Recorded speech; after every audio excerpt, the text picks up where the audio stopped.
Now we come to the chapter on financial statements. This chapter basically is a theory chapter and sets the basis for all the further chapters like analysis of financial statements, ratio analysis, and cash flow statements. Before delving into the components of the financial statements, let us quickly understand some theory regarding the financial statements. This theory may come for a couple of marks or not, but still, for our sake of understanding, let us have a quick glance at the theory. Before we delve into the components of financial statements, let us first understand what are financial statements.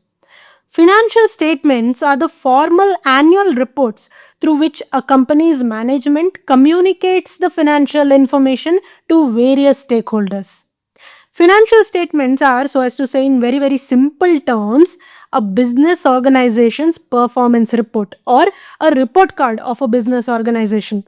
You also all get your report cards after your exams at the end of the academic year, right? In that report card, the teacher records or writes down all your marks, your behavior, what are the areas that you are weak in, and what are the areas that you are strong in. In the same way, financial statements are summarized statements which have important financial data about the business organization, like what are the organization's incomes, expenses, assets, liabilities, major decisions taken for the future, etc.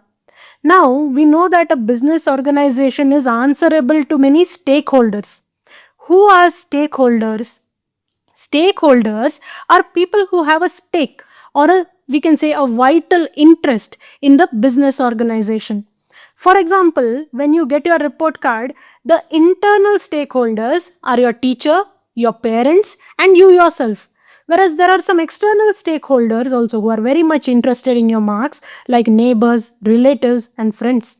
No offense to them, this example is only so that you can understand perfectly.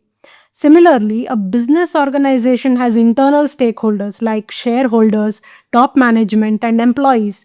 And then there are external stakeholders like lenders, investors, creditors, etc.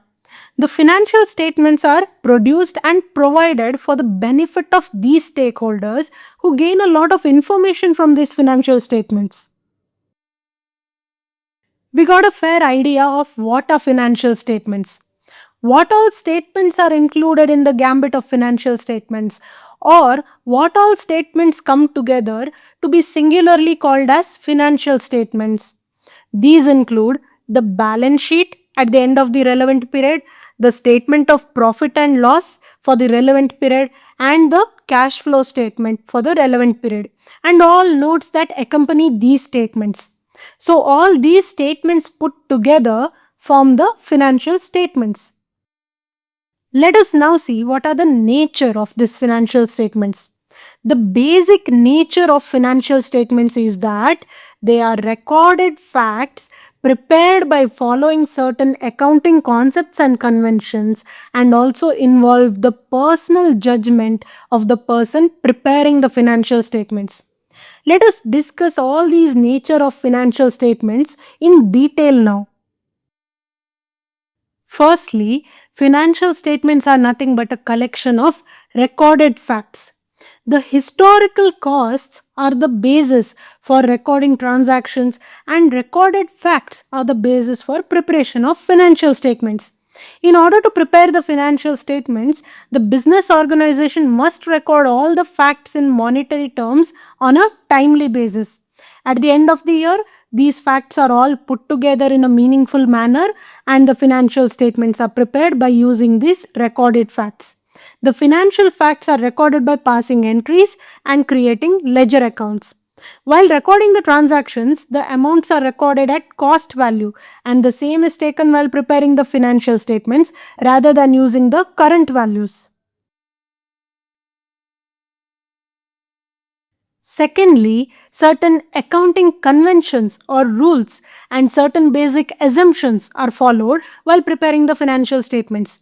Now let us go back to our example of report card. While preparing your report card, if the marks are above 35, the teacher puts it as pass. And if the marks are below 35, the teacher puts it as fail. Why? Why only 35? Why not 45? Or why not 25? That is because there are certain set of rules that are followed, which are same from institution to institution, wherein by using the same set of principles, the grades of two students can be effectively compared. Similarly, while preparing the financial statements, there are certain set rules as well as certain assumptions that need to be followed so that the financial statements become simple, comparable, and realistic. These set rules and principles are called as accounting conventions, and these basic assumptions are called as postulates or accounting concepts. Thirdly, we have personal judgments. We know how while correcting papers, each teacher has own unique way of correction. Some may give more marks, some may give less for a same answer. So why is there a difference? It is because of something called personal judgment. Each person has his or her own judgment while doing any task, may it be cooking, driving, correcting papers, or even preparing financial statements. So, while preparing financial statements, the personal opinions, judgments, and estimates form an important basis on which facts and figures are presented in the financial statements. So now we know that the financial statements are of a nature that they are prepared using recorded facts based on accounting concepts and conventions, as well as personal judgment of the person preparing the financial statements. Now let us see the objectives that are met by preparing these financial statements. Firstly, the maintenance of financial statements aims at providing adequate and reliable information about the economic resources and obligations of a business to its stakeholders. The financial statements contain information about economic resources and economic obligations of a business firm, like what are the assets and the liabilities, incomes and expenses, and what are the tax obligations, and so on. This gives adequate information to the various stakeholders, which is of use to investors and other external stakeholders who otherwise have limited or no other resource to source such information. An external stakeholder gets all the information of a business through its financial statements. Using this information, potential investors can see if investing in such a firm will help them grow their investment money and if the worth of their investment will go higher. Secondly, financial statements provide information about the earning capacity of a business to the various stakeholders. The financial information present in the financial statements can be effectively utilized to evaluate and compare an entity's various financial and operational capabilities. Not only intra-company comparison, but also inter-company comparison becomes possible. Just like how with your marks card, you can compare your own performance in unit test versus midterm exams, or you can compare your performance with your friend's performance. The results of evaluation of various operational capabilities can be further used to bring out more useful information for the use of potential investors, creditors, etc. For example, by knowing the earning capacity of a firm, the potential investors will know if a business can give them any returns on their investment. Similarly, creditors can evaluate whether the business is in a position to pay off their credit amounts and also within how much of a reasonable time can they expect their payments. Also, when the company approaches banks for loans, the banks can evaluate the repayment capacity of the company before giving out any loans to such company. Thirdly, financial statements provide information regarding cash inflows and outflows of a business. Information regarding cash inflows and outflows gives a holistic picture of the liquidity position of a business. This information is very useful for investors and creditors to know the liquidity position of the business, whether investors can expect a return on their investment, and whether creditors can expect their payments within a reasonable time, and so on. It also helps the business to evaluate whether it is efficient in recovering payments from the debtors on time, and if not, the business can evaluate how it can make its collections more efficient. The financial statements reflect the image of the business in numerical terms. The performance of a business, as set in the numerical terms, showcases the ability of the management and its effectiveness in proper and prudent utilization of entities' available resources, like whether any asset is being kept underutilized and just being depreciated, or whether it is put to proper use in order to maximize the profits by the usage of such assets, and also whether any liability is being mindlessly carried on and accumulating interest when it can be reasonably be paid off by effectively planning on the payments, and so on. The financial statements report any activities of a business organization which has an impact on the social environment within which the business operates. A business should not only contribute to the financial environment but also to the social environment within which it operates. Such information is determined, measured, and described in the financial statements for the use of the stakeholders. We saw that using financial statements, intercompany comparisons and intra-company comparisons can be made. But if two different companies follow different policies, concepts, and procedures, then such comparison is meaningless, right? You can't compare your accountancy marks with your friend's Hindi marks, right? Similarly, in order to enable meaningful comparison of various companies, the policies, procedures, and concepts should be comparable.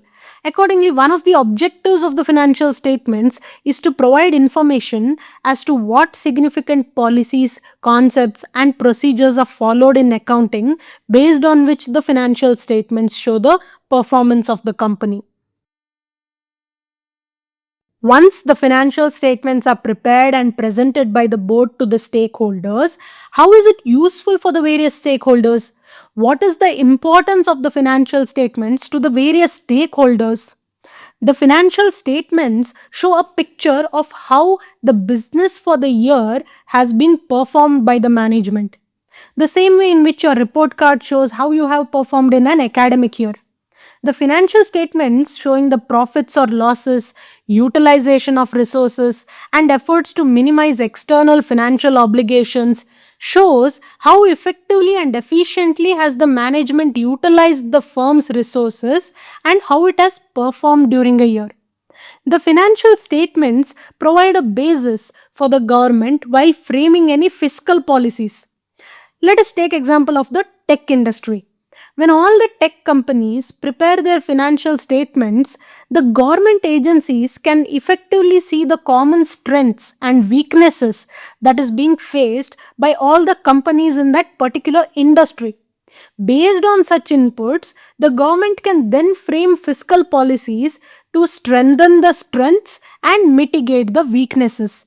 So, when a company prepares its financial statements, it provides important inputs to the government at the helm to frame various policies like industrial policies, tax policies, or economic policies for the companies in a particular industry or towards the economy as a whole.